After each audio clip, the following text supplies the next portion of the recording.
یہ سارا منظر ویسے تو چند سرکاری بیانات کا سلسلہ لگتا ہے، مگر اصل میں یہ اس بڑی کہانی کا حصہ ہے جو پاکستان، بھارت، چین اور امریکہ کے بدلتے ہوئے عسکری اور سفارتی رشتوں کو ایک نئے موڑ کے اوپر لے جا رہی ہے۔ شہباز شریف نے دعویٰ کیا ہے کہ مئی کی 4 روزہ لڑائی میں پاکستان نے بھارت کو مؤثر جواب دیا اور امریکی کانگریس کی رپورٹ نے اس پہ مہر لگا دی۔ یہ بظاہر ایک سیاسی جملہ لگتا ہے، لیکن اس کے پیچھے جو سفارتی اور عسکری پس منظر ہے وہ آج کے خطے کی سیاست کو سمجھنے کے لیے اہم ہے۔ امریکی کانگریس کے ماتحت چلنے والا economic and security review commission براہ راست چین کی بڑھتی طاقت، اس کے دفاعی روابط اور بین الاقوامی اثرات کا جائزہ لیتا ہے۔ اسی کمیشن نے اپنی تازہ رپورٹ میں کہا ہے کہ پاکستان نے بھارت کے خلاف جو 4 روزہ مئی کی لڑائی لڑی، اس میں پاکستان کی کامیابی میں چینی ہتھیاروں اور ٹیکنالوجی نے نمایاں کردار ادا کیا۔ اس ایک جملے نے پورے خطے میں نئی بحث چھیڑ دی ہے۔ پاکستان کے لیے یہ رپورٹ ایک علامتی سرٹیفکیٹ بن گئی ہے کہ اس کے عسکری فیصلے درست تھے اور اس کے دفاعی شراکت دار کارآمد ثابت ہوئے۔ شہباز شریف نے اسی نقطے کو اپنی تقریر میں جذبات کے ساتھ پیش کیا کہ امریکہ بھی اس بات کی تصدیق کر رہا ہے کہ پاکستان نے بھارت کو عملی طور پہ پیچھے دھکیل دیا ہے، لیکن آنے والے دنوں کا منظرنامہ کیا ہے اور اس کی اصل خبر کیا ہے، اسی پر روشنی ڈالی جائے گی۔ آپ سب پر سلامتی ہو، میں یاسر رشید ہوں اور آپ دیکھ رہے ہیں سنو نیوز۔ ناظرین، یہ وہ لڑائی ہے جس کے بارے میں پاکستان اور بھارت دونوں کی اپنی اپنی کہانیاں اور اپنے اپنے اعداد و شمار ہیں، لیکن بین الاقوامی سطح کے اوپر پاکستان کا جو دعویٰ تھا کہ اس نے 7 بھارتی جہاز مار گرائے، جبکہ بھارت 6 پاکستانی طیارے گرانے کی بات کرتا تھا اور دونوں اطراف میں اپنے عوام کے سامنے طاقت کا بیانیہ رکھا گیا،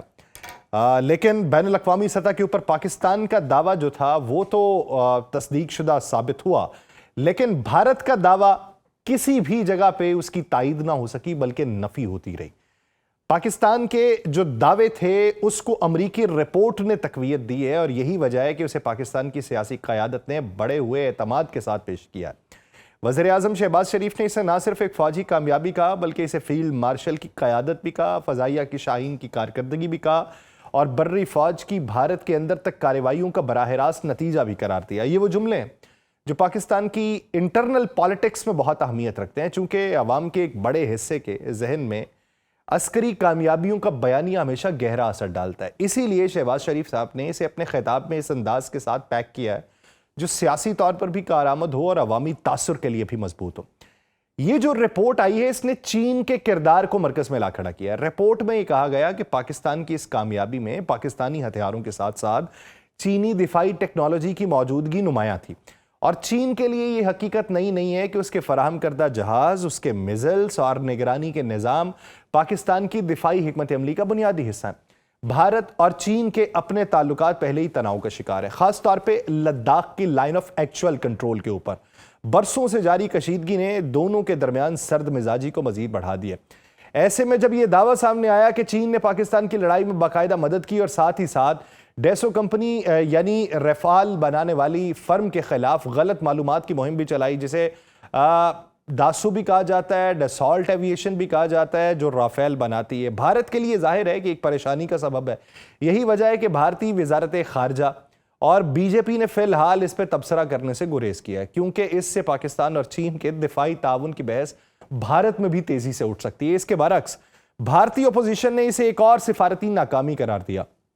اور حکمران جماعت بی جے پی سے جواب طلب کیا کہ آخر امریکہ کی ایک آفیشل رپورٹ جو ہے وہ پاکستان کی تعریف کر رہی ہے، جبکہ بھارت کا سرکاری موقف اس کے برعکس ہے۔ یہ معاملہ صرف پاکستان کی عسکری کامیابیوں کا نہیں بلکہ یہ اس بڑے تناظر کا بھی حصہ ہے جس میں امریکہ، چین اور بھارت کے تعلقات نئے سانچے میں ڈھل رہے ہیں۔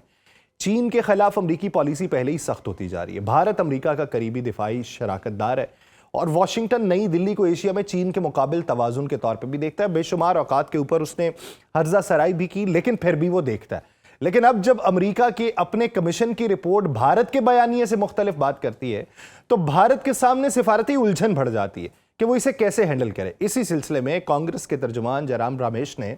یہ کہا ہے کہ واقعے کو باغیوں کا حملہ کہا گیا، جبکہ پاکستان کی کامیابی کو مرکزی حیثیت دی گئی۔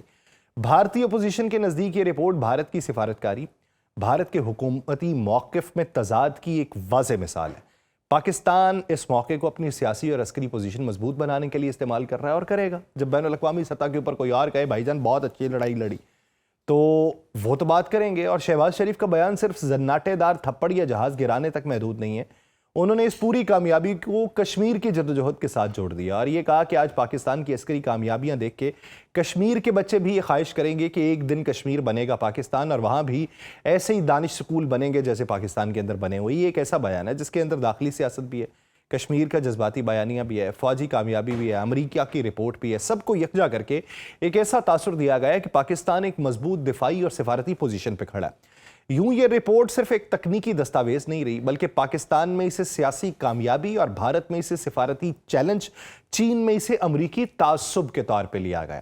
امریکہ میں اسے چین کی بڑھتی عسکری رسائی کے خدشات کے طور پہ دیکھا جا رہا ہے. یہ تمام زاویے مل کر اس لڑائی کو ایک بڑی جیو پولیٹیکل کہانی کا حصہ بناتے ہیں اور پاکستان کے لیے اس وقت یہ رپورٹ ایک اخلاقی اور بیانیاتی سپورٹ بن کے سامنے آئی ہے جسے حکومتی سطح پر ممکن حد تک کیش کروایا جا رہا ہے. بھارت کے لیے یہ ایک ایسی دستاویز ہے جسے وہ فوری طور پہ مسترد نہیں کر سکتا مگر تسلیم کرنا بھی اس کے لیے مشکل ہے, جبکہ چین اسے واشنگٹن کی جانب سے نظریاتی تعصب قرار دے کے مسترد کر چکا ہے تاکہ یہ تاثر نہ بنے کہ چین نے خطے میں بھارت کے خلاف براہ راست کردار ادا کیا یا پاکستان کی مدد کی.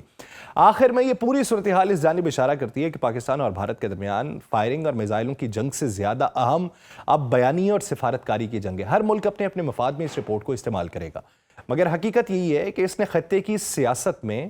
ایک نئی سطح کی بحث کو چھیڑ دیا.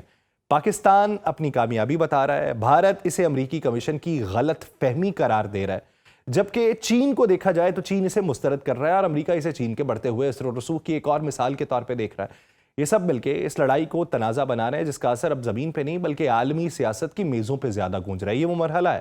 جہاں کہانی مزید گہری ہوتی ہے. پہلے حصے میں تصویر یہ تھی کہ امریکہ کی رپورٹ نے مئی کی 4 روزہ لڑائی کو اپنی تحقیق کا حصہ بنایا, چین کے کردار اور پاکستان کی فوجی کامیابی کے زاویوں کو نئے تناظر میں دیکھا, لیکن اصل حقیقت اتنی بھی سادہ نہیں ہے. اب ہم اس کھیل کی دوسری تہہ میں داخل ہوتے ہیں جہاں امریکہ, چین, پاکستان اور انڈیا ایک ایسی انفارمیشن وار کا حصہ بن چکے ہیں جس میں نہ صرف میدان جنگ اہم ہے بلکہ بیانیہ بھی ایک ہتھیار ہے. امریکہ چین economic and security review commission کی رپورٹ بنیادی طور پہ چین کی عسکری اور ٹیکنالوجیکل صلاحیت کا جائزہ لینے کے لیے تیار کی گئی تھی. اس کا مقصد نہ پاکستان تھا نہ انڈیا, لیکن رپورٹ میں یہ لکھا جانا کہ چین نے پاکستان کے عسکری بحران کو اپنی دفاعی ٹیکنالوجی آزمانے کے لیے استعمال کیا, یہ پوری بحث کا مرکز بدل گیا. امریکہ کے مطابق چین نے اس لڑائی کو ایک ٹیسٹنگ گراؤنڈ بنایا, اپنے جدید ہتھیاروں کا عملی مظاہرہ کیا اور اسی بہانے رافیل کے خلاف گمراہ کن مہم چلائی گئی. یہ دعویٰ کہ جعلی سوشل میڈیا اکاؤنٹس اور اے آئی سے بنائی گئی تصاویر استعمال ہوئیں اس بات کی طرف اشارہ ہے کہ اب جنگ صرف سرحد کے اوپر نہیں ہے, ذہنوں کے اندر بھی لڑی جاتی ہے. چین نے اس پوری رپورٹ کو یہ کہہ کے مسترد کیا ہے کہ کمیشن چین مخالف تعصب رکھتا ہے. انڈین وزارت خارجہ نے اس پہ خاموشی اختیار کی ہے جو خود ایک سیاسی علامت ہے کہ بھائی صاحب پاکستان کا موقف ہے وہ ٹھیک ہے. دوسری طرف ایسے ممالک جنہیں رافیل خریدنے کی پیشکش ہوئی تھی وہ اس رپورٹ کو اپنے فیصلوں میں لازمی شامل کر رہے ہیں, خاص طور پہ جب انڈونیشیا تک تسلیم کر چکے ہیں کہ وہ پاکستانی J-10 کی کارکردگی کو مد نظر رکھے گا, تو پھر بہت سارے ممالک جو رافیل کے خریدار تھے وہ ریویو میں جا چکے ہیں. رپورٹ کے مطابق پاکستان نے 2019 سے 2023 تک اپنے دفاعی ساز و سامان کا 82% حصہ جو ہے یہ چین سے خریدا ہے. اور مئی کی لڑائی پہلی جنگ تھی جہاں پاکستان نے چینی میزلز, ایئر ڈیفنس سسٹم اور J-10 فلیٹ کو اصل میدان کے اندر استعمال کیا. اور اسی رپورٹ میں یہ بھی شامل تھا کہ چین نے پاکستان کو 40 J-35 سٹیلتھ فائٹر جیٹس اور بیلسٹک میزل ڈیفنس کی پیشکش کی اور اسی مہینے پاکستان کے دفاعی بجٹ میں اضافہ بھی ہوا. یہ محض خرید و فروخت نہیں, یہ ایک بڑی اسٹریٹجک الائنمنٹ ہے جہاں چین پاکستان کو اپنے خطے کے اندر ایک مضبوط فوجی بازو کے طور پہ دیکھ رہا ہے. امریکہ کے نزدیک یہ بے چینی کی بات ہے کیونکہ اسے خدشہ ہے کہ چین اس پورے خطے میں طاقت کا توازن تبدیل کرنے کی کوشش کر رہا ہے. یہی وجہ ہے کہ آج امریکی تھنک ٹینک, سفارتی حلقے اور عسکری ادارے ہر اس موقع کو نوٹ کر رہے ہیں جہاں چین کا اثر کسی بھی ملک کے دفاعی فیصلے میں پڑتا ہوا دکھائی دے.